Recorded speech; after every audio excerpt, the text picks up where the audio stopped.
8 individu mendakwa waris Sultan Sulu Jamalul Kiram II dikatakan cuba menyalahgunakan proses timbang tara dan undang-undang antarabangsa dengan mengemukakan tuntutan kepada kerajaan Malaysia pada Februari 2022.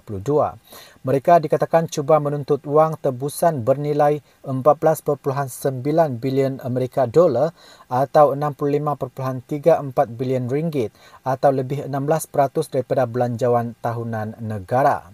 Bahagian hal ehwal Undang-Undang BHEUU menerusi laman sesawangnya menjelaskan Malaysia menolak tuntutan itu selain tidak mengiktiraf keabsahannya dan melakukan litigasi di seluruh Eropah untuk membatalkannya. BHEUU antara lain menyifatkannya sebagai penyalahgunaan proses timbang tara dan perundangan antarabangsa yang licik serta cubaan mendapatkan tebusan daripada negara berdaulat. Selain tuntutan berterusan itu akan mencemarkan reputasi sistem timbang tara di peringkat global. Difahamkan 8 penuntut itu adalah warga Filipina, mendakwa mereka waris Sultan Sulu Jamalul Kiram II yang mangkat pada 1936. Maklumat identiti mereka sangat sedikit dan tidak dapat ditentukan sama ada waris yang sah. Mereka ialah Nurhima Kiram Fornan, Fuad A. Kiram, Shiramarti Kiram, Permaisuri Kiram Gyurzon, Taj Mahal Kiram Tarsum Nukui, Ahmad Nazad Kiram Sampang, Jenny K.A. Sampang dan Wids Raunda Kiram Sampang. Mahkamah Eropah setakat ini belum mengenal pasti identiti dan keabsahan penuntut sebagai waris Kesultanan Sulu. Ada beberapa pihak lain turut mendakwa mereka adalah daripada keturunan sama yang tidak terbabit dalam kes ini. Litigasi kes terbabit ketika ini sedang dibuat di Perancis, Sepanyol, Belanda dan Luxembourg. Keputusan rayuan bagi menentukan status award awal oleh Mahkamah Perancis pada Jun depan. Award awal itu dikemukakan dari Gonzalo Stampa di Sepanyol pada 2020. Hujahan Malaysia mendapati status award permulaan tiada asas perundangan berpandukan beberapa alasan termasuk keputusan Superior Court of Justice of Madrid membatalkan pelantikan Dr. Stampa dan bidang kuasa penimbang tara yang salah. Malaysia juga berhujah Perjanjian 1878 yang menjadi asas ke pihak menuntut tidak mempunyai klausa timbang tara. Jika Mahkamah Perancis mengekalkan rayuan Malaysia, bermakna keputusan memberikan award awal tiada asas dalam undang-undang negara itu. Tuntutan bagi award akhir masih menjadi subjek dalam kes terbabit yang akan didengar di Mahkamah Perancis bagi mengetipkan award timbang tara bernilai 14.9 bilion Amerika dolar akhir tahun ini.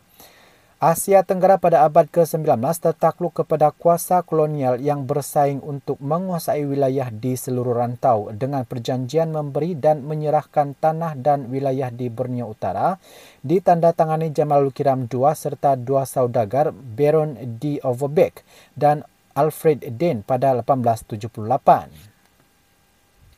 Baginda kemudian mengesahkan penyerahan kepada syarikat Borneo Utara British dan bayaran penyerahan wilayah tahunan meningkat kepada $5,300 tempatan, kira-kira 1,200 atau RM5,266 20 ketika ini selepas Sepanyol melepaskan semua tuntutan ke atas wilayah itu pada 1903. Namun, pembayaran dihentikan selepas waris sah Jamalul Kiram II tidak dapat ditentukan.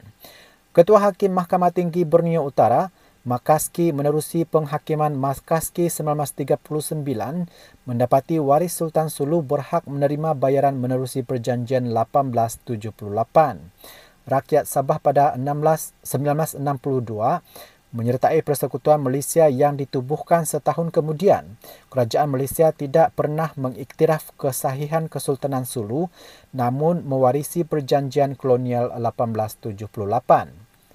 Malaysia membuat pembayaran kepada waris sepatutnya yang ditentukan penghakiman Makaski selama beberapa tahun, namun ia ditamatkan pada 2013 susulan pencerobohan bersenjata ke atas Sabah mengorbankan 73 mangsa dilancarkan kumpulan mengaku Sultan Jamalul Kiram III dari Kepulauan Sulu. kerajaan mengambil tindakan tegas dan logik sebagai tindak balas ancaman keselamatan dengan menghapuskan sebarang kemungkinan hubungan antara wang kerajaan dan serangan ke atas tanah air. Beberapa tahun selepas gagal mengemukakan tuntutan bagi kes di pengerusikan pejabat luar United Kingdom UK, pewaris Sultan Sulu yang sepatutnya memulakan tindakan undang-undang menerusi notis timbang tara di Sepanyol antara lain mengisytiharkan Malaysia melanggar Perjanjian 1878. Mereka juga mendakwa Malaysia perlu membayar ganti rugi ke atas penuntut Sulu dan merundingkan semula Perjanjian 1878 bagi masa depan wilayah berkenaan dengan pertikaian berterusan sejak itu. Mereka ialah 8 individu yang juga pihak menuntut dan pembiaya litigasi Tyrium. Ia bakal menyaksikan pihak menuntut menjadi individu sangat kaya dan merugikan rakyat Malaysia. Ekoran nilai anugerah adalah bersamaan 16% daripada belanjawan tahunan.